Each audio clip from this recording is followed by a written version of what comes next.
Something massive is unfolding with no imminent threat, U.S. Counterterrorism Center head resigns, and the implications for global stability are difficult to overstate. The people making decisions about this right now are working with information that has not made it into public reporting yet, and the gap between what is happening behind closed doors and what is being presented to the public is significant. We are going to walk through the full geopolitical picture today, the key actors, the strategic interests, the historical context, and the most likely scenarios for how this plays out. This is the kind of analysis you need to navigate what is coming. Something fundamental is being left out of the public conversation about no imminent threat. U.S. Counterterrorism Center head resigns. Not by accident, by design. The version of this story you have been given is incomplete in ways that matter enormously. And the moment you start filling in the gaps, the entire picture shifts. Over the next several minutes, we are going to walk through exactly what happened, who is involved, what the numbers actually show,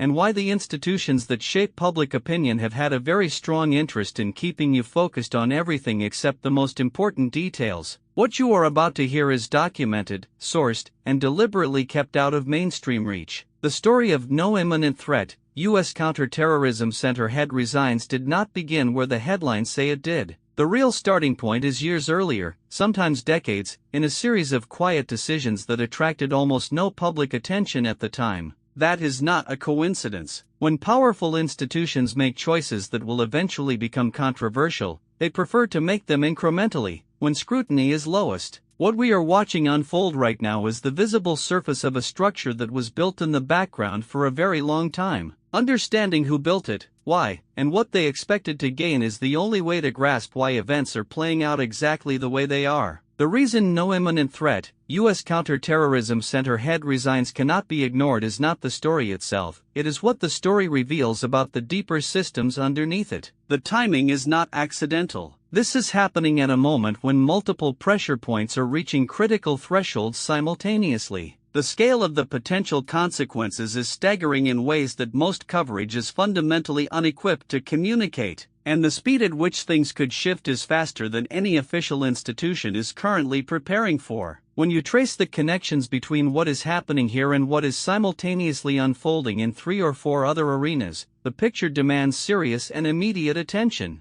The figures surrounding no imminent threat, U.S. Counterterrorism Center head resigns are being selectively presented in a way that serves a very specific narrative. When you go directly to primary sources, the actual reports, raw data, statements made before they were filtered through communications teams, what you find is dramatically different from what the public has been given. The cherry picking is not subtle once you know to look for it. Entire data series are being truncated at convenient points. Percentages are presented without the base numbers that would change their meaning entirely, and the most significant findings are consistently buried in appendices that journalists rarely read and audiences almost never see. Every story about no imminent threat, U.S. Counterterrorism Center head resigns has a cast of visible players, the institutions, officials, corporations whose names appear in headlines. But the people who actually absorb the cost of what is happening here are almost never the ones being quoted. The second and third order impacts flow downward through systems that most commentators are not tracking at all. Workers, families, small communities, people operating in markets with no political representation and no media platform, these are the groups bearing the real weight. Understanding the gap between who is visible and who is actually affected is essential to grasping what is truly at stake. Beneath every public statement about no imminent threat, U.S. Counterterrorism Center head resigns, beneath every policy announcement and every expert opinion that gets amplified in mainstream coverage, there is a financial structure that almost no one is discussing. Enormous sums of money are being positioned around this story in ways that make certain outcomes extremely profitable for certain parties and devastating for everyone else. When you trace the capital flows, the lobbying expenditures, the investment positions being quietly built up over the past 18 months, a very clear picture of who wants which outcome emerges. The records exist. They are public. They have simply not been assembled and presented in one place until now. The coverage of no imminent threat, U.S. Counterterrorism Center head resigns across mainstream outlets has been consistently wrong in ways that are not random. There is a recognizable pattern to the errors, and that pattern follows the financial and institutional interests of the organizations doing the reporting. Key facts have been underreported. Context that would complicate the dominant narrative has been stripped out. Sources with credible, documented evidence that contradicts the official line have been ignored in favor of voices that reinforce it. When you compare the primary record to what actually ran in print and on broadcast, the divergences are significant enough to constitute systematic distortion rather than ordinary editorial imperfection. The analysts who study No Imminent Threat, U.S. Counterterrorism Center head resigns professionally, and who are not dependent on institutional approval to keep their careers intact, are reaching conclusions far more significant than anything you will hear on a cable news panel. The gap between what researchers publish in specialist literature and what gets transmitted to general audiences through mainstream media is one of the most consequential information failures of our era. We have been tracking expert consensus carefully, including voices being actively excluded from the dominant conversation, and what emerges is a picture simultaneously more complex and more urgent than the simplified version the public has been given. This is not the first time something like No Imminent Threat, U.S. Counterterrorism Center head resigns has played out at this scale. History is full of episodes that rhyme closely with what we are watching now, situations where the same combination of institutional failure, media distortion, concentrated financial interest, and public confusion produced outcomes that seemed unthinkable right up until the moment they occurred. Studying those precedents is not an academic exercise. It is a predictive tool. Human systems under similar pressures tend to produce similar failure modes. And understanding what went wrong in those historical episodes, what the warning signs were, or the inflection points were, gives us a real map for what comes next. Strip away the framing and spin from the public conversation about No Imminent Threat, U.S. Counterterrorism Center head resigns, and what you are left with is a set of numbers that tell an unambiguous story, one being actively suppressed by the selective way statistics are being presented. Going through primary datasets systematically, including the sections never quoted in news coverage, the picture that emerges is starkly different from the one currently in circulation. The divergence between the full data and the curated subset reaching public audiences is not a matter of interpretation. It is measurable. And once you see the complete picture, the incompleteness of the standard narrative becomes impossible to unsee. Based on the current trajectory of No Imminent Threat, U.S. Counterterrorism Center head resigns and the historical patterns